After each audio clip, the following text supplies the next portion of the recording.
Hi, I'm Phil. Welcome back to Rovensden. Today, I'm bringing you the last in the 3 albums that I received from Cellar Music. This one is Heavy Hitters, That's What's Up. This one's a live album, and again, I'll just start by talking about the presentation here.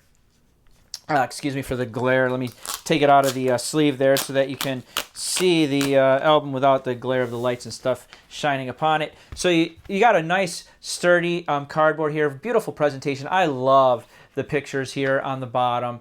And just the layout of the font makes it really easy to see on this black. And again, with the essay on the back, this one from Andrew Scott, dated July 9th, 2024 from Ontario.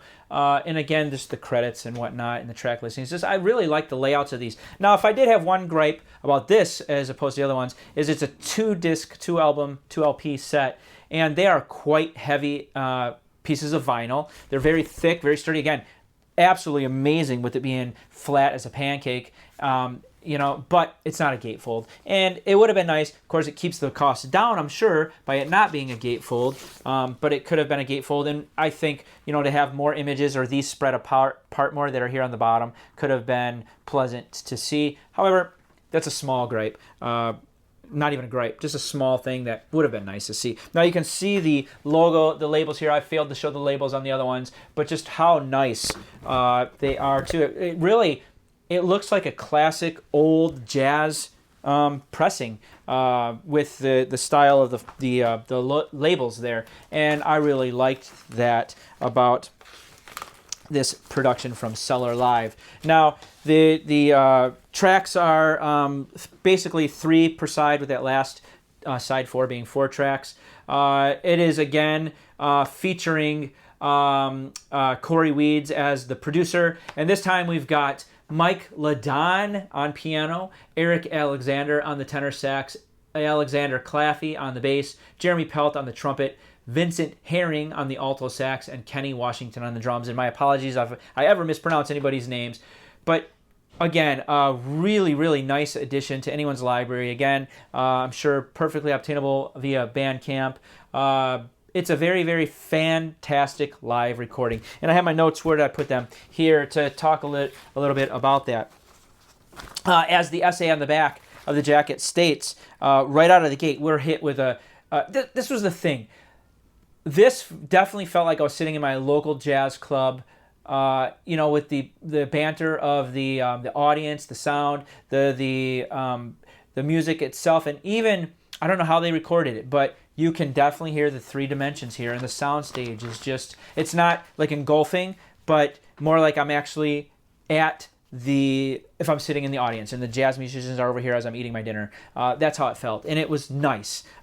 It came across sometimes as though it might be mono, although it's not.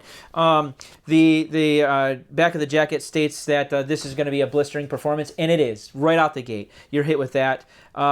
Blue chip ensemble, it states, the swinging improvisations rooted in the blues and original jazz compositions that add to the excellent canon of modern jazz. And I steal that for myself, because that is such an amazing descriptor of what you're going to experience here.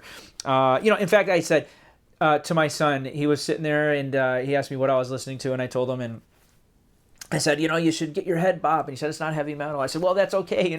If your head's not bopping to this, then you're not really grooving out to this music. It's definitely upbeat tempo, and that's, for me, what you want from a thing like this. Sorry if I just hit my mic.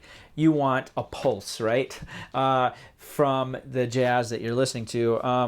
In fact, numbers like Shadows harken to like a lost number from Vince Guaraldi. It's just really, really, and that's a compliment, by the way. It's pure magic. The live feel of this is just a wonderfully produced album.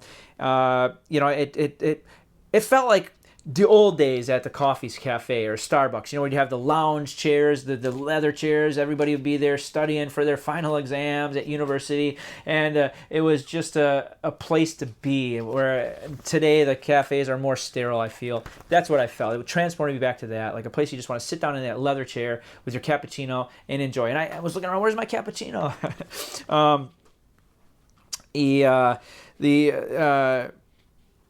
let's see, what am I getting? Yeah, Cellar Live. The Cellar Live, I've not heard anything else from them, but I definitely intend to. It was a home run of a production. And Andrew Scott states in the essay, again, just to harken back to that on the rear, that this is a wonderful gift to jazz listeners and fans, one and all. And I, again, just say amen to that. It's an absolute treasure. This was 4 sides that I did not mind getting up and flipping. And it's a 33, it's not a 45. That's what's up. Heavy hitters. Highly recommend this. And you won't be disappointed. In fact, you'll realize that there's magic in these grooves. I'll see you next time.